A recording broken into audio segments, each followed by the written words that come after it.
Welcome to Take a Break, Take a Breath for Wednesday, December 23rd. I'm Rick Boyer, the pastor of Prospect Presbyterian Church, and Take a Break, Take a Breath is an invitation for you to pause for the day for just a few moments, to take a rest from all of the activity and the busyness and all of the things that we are doing, and to center ourselves in God who made us and loves us and calls us by name. I've been presenting Take a Break, Take a Breath on Monday, Wednesday, Friday of each week, and I want you to know that I'm going to take a break myself. I'm going to take a break. This is the last one for this year, and I'll return on Monday, January 4th, I believe it is, the first Monday of the new year. So you can use some of the old ones if you wish, and or you can just take a break yourself from all of the actions of our lives and maybe have downtime in the holidays. Each time we come together, I have been using a different psalm, and we are up to Psalm 118. Psalm 118 is generally categorized as a song of thanksgiving, although whether it's an individual song of thanksgiving or a communal song of thanksgiving is a bit confusing because the pronouns change from I to we. Some think that the original context might have been of a king, but then there are other things that seem to point toward communal laments, or of a procession that is making its way up to the temple or into the temple to make a thank offering. It's a wonderful psalm, and in many ways it's often quoted especially in the scriptures, it's often applied to Jesus, and we see some of the verses picked up. There are verses here that are characteristic of his entry into Jerusalem, and there are verses here that seem to point to the resurrection. Martin Luther thought that one of those verses was just brilliant in the way it stated it. And as you read through the psalm, you can look for that one that I might be talking about. The psalm tells us the story, and the reason Christians apply it and use it. It tells the story of God's activity and of being surrounded by God, and God being the one who rescues us and saves us when we trust in God, not in mortals, not in human power, but in God. And God takes us from the scriptures. The psalm uses words in Hebrew that kind of mean takes us from a tight place and puts us in a broad place. It takes us from death when we feel like we are dying and brings us to life. Human activity brings death. God's activity brings life, and all of that is used. We tell the story, and it's told in terms of the Exodus, and then it's told in terms of later in history of the return from the exile in Persia, in Babylon. And then what Christians see in this is the story of Jesus and his resurrection, and that bringing us to a place of life. So we move from death to life. The verse that I chose to use is a familiar one to some folks because of the way worship starts. In some places, this is the day the Lord has made. Let us rejoice and be glad in it. It is verse 24 in the psalm. And that particular verse is often used to suggest that every Sunday is a resurrection Sunday. That every Sunday is what we sometimes call a little Easter. It reminds us that God is bringing life. So I invite you to find a quiet place if you haven't already done so, and settle into a chair and close the door and feel the comfort of that chair, and let your body relax and close your eyes and take some deep breaths. And as you breathe in the breath of God. And as you breathe out all that separates you from God. As you breathe in the breath of life. And as you breathe out all that separates you from life, all that does not give you life. As you breathe in God's peace and calm. And as you breathe out all of your fears and anxieties and worries and concerns. Continue to breathe in deeply and slowly. And then breathe out. And breathe in and breathe out. And as you do so, allow the calm and the peace of God to spread over your body.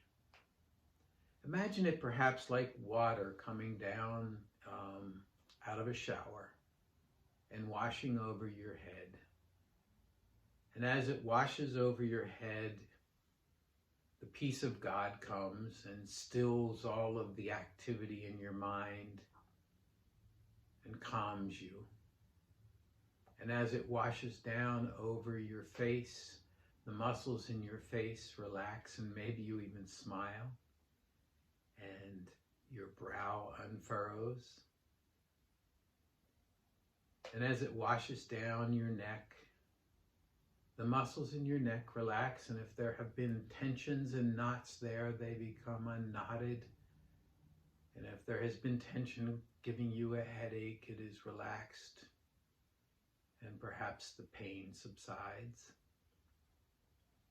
As it washes down your shoulders and your arms to your hands, your shoulders relax, and the tensions melt away, and your hands open up, and perhaps you turn them palms up to receive God's grace and love and peace.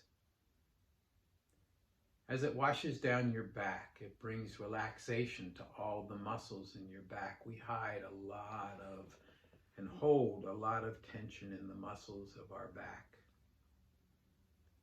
and they relax. As it washes down over your chest, your breathing is slow and calm and deep and life-giving, and your heart rate is at a rested pace. As it washes down over your stomach, it calms your stomach. If your stomach has been upset, it calms it. If it has been jittery, the jitters fade away. And as it washes down your legs, all the way to your toes, the muscles relax. You know that you are immersed in the peace and presence of God.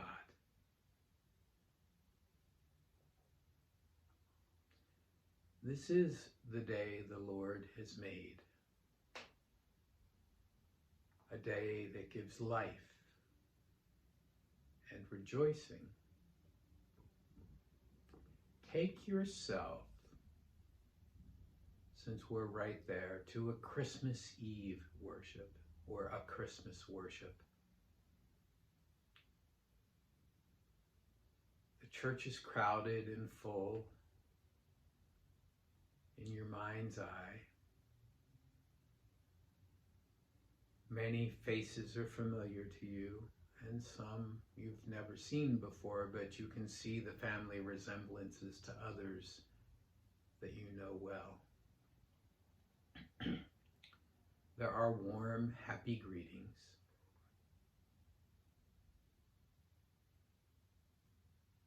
And then the music begins. And you find a place to sit. It feels familiar and calm and reassuring. If you don't know the words to the hymns by heart, the carols, you certainly recognize them. And you can feel the joy in the room as you hear the singing.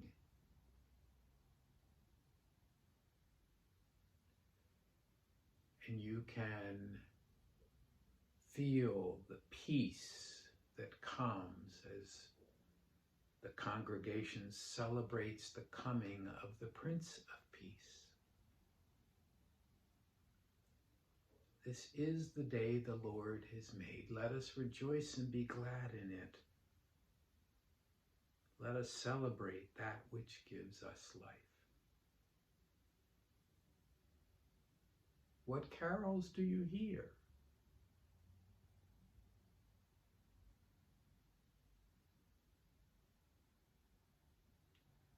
Do you hear the words of the Christmas story? Do you hear the joy in the speakers who tell of all the good things God has done from the beginning of creation until now?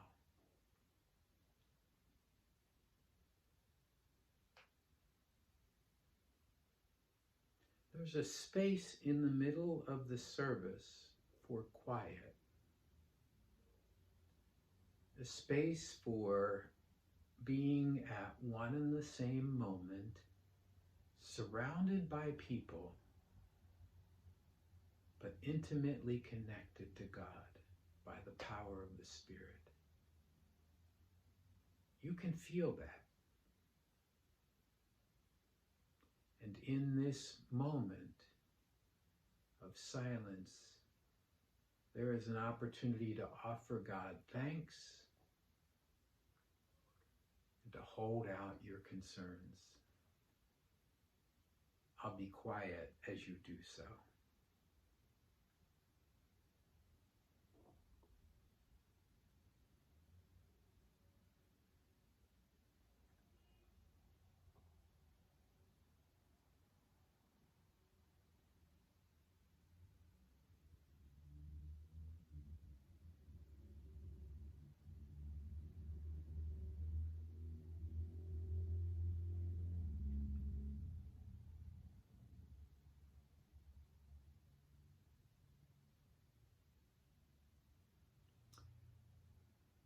And then that time for quiet comes to an end. And the service concludes with singing Silent Night by candlelight.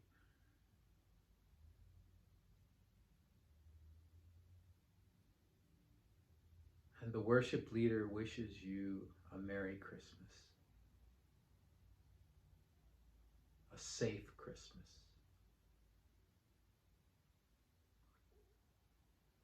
and a new year filled with God's presence in your life.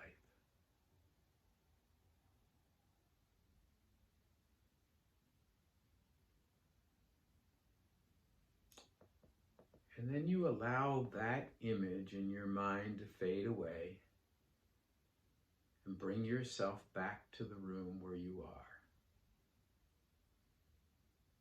And when you are ready, you open your eyes.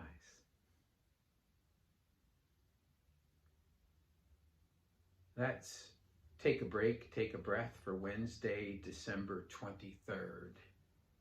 If you have feedback for me or you want to talk or pray, send an email to rick@Prospect Church. I'll see you again for our next Take a Break, Take a Breath time on the first Monday of the new year.